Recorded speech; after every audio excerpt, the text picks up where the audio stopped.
How are we? Welcome back to another episode of Finn's Farm Life. So today, slightly different video. It has been wet and miserable outside all day, and I haven't been able to do anything. So, milked the cows, came home, and said, with breeding just around the corner, I said we'll have a quick video up just talking about what way we're going to be breeding and our kind of plans and what we want to achieve this year. So, last year we installed the SmackTech system. We got good results out of it, but we think we could get better. We were still learning the ropes, learning about the actual system itself, and we think we've ironed out the kinks this year. It is a brilliant system, absolutely brilliant system.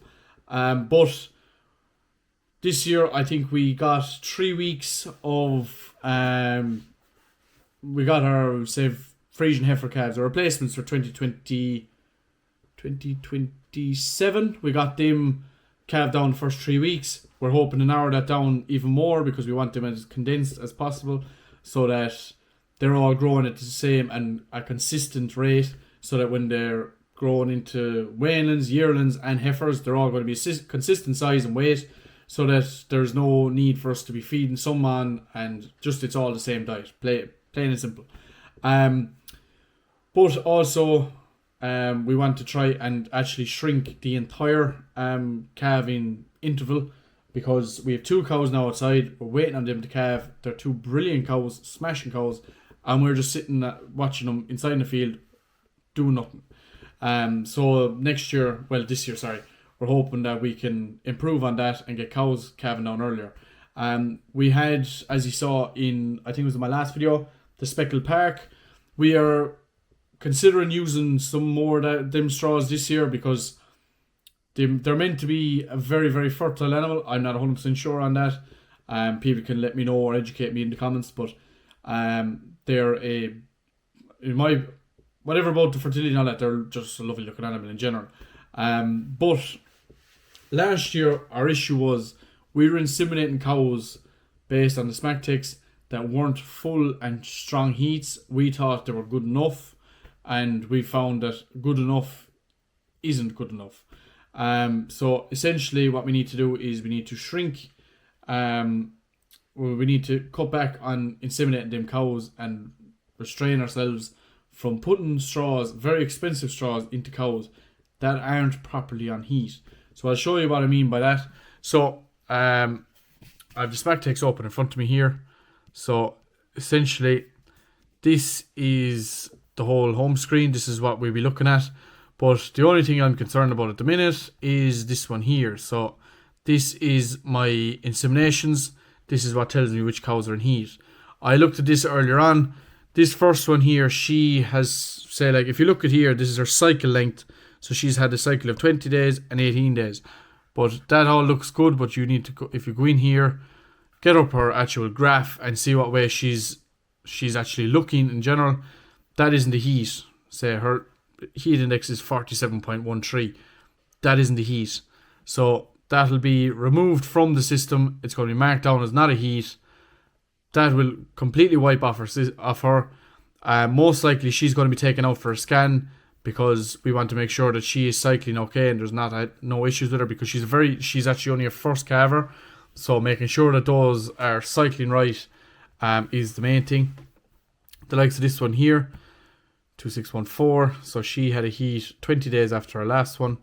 Go in here and have a look, and it is, come on and load. That's a proper heat. So that her heat index is 95. That's a cow now that is going to go and calf, and we draft her out and she go and calf. We have to stop. We have to restrain ourselves from inseminating cows that aren't on basically a raging heat. So it says here her best window is the green window here. So it's between probably about 3:30 through to about 11 o'clock, or maybe 11:30. But they say that the best window to give it to them is just near the end of their heat. So that would be about 11. Would be the best time to give her, if you're going for sexed, would be just at the end of her heat. But she can get conventional any stage here, and there'll be a good likelihood that she'll go on calf if we're going in with conventional Angus and so on. This here then is a cow that's in heat. I checked earlier on, she's similar to that first cow, not a proper heat, but her earliest insemination, if this was a proper heat, would be 10 to 5 in the morning. So then we could probably roll it on into about 9, 10 o'clock, which would be in around this range here. So it's all about just making sure that we're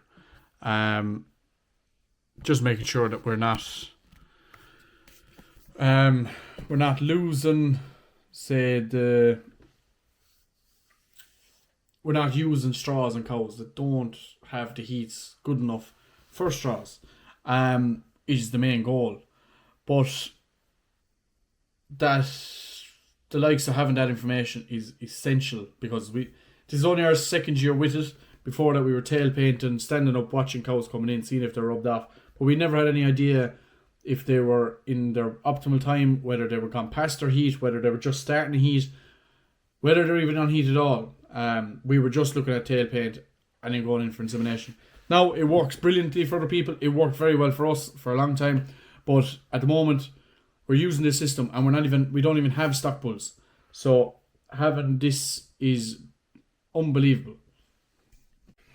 So, yeah, sorry, no, I just had to go away and get a charger for my camera because I didn't realise it was nearly out of battery.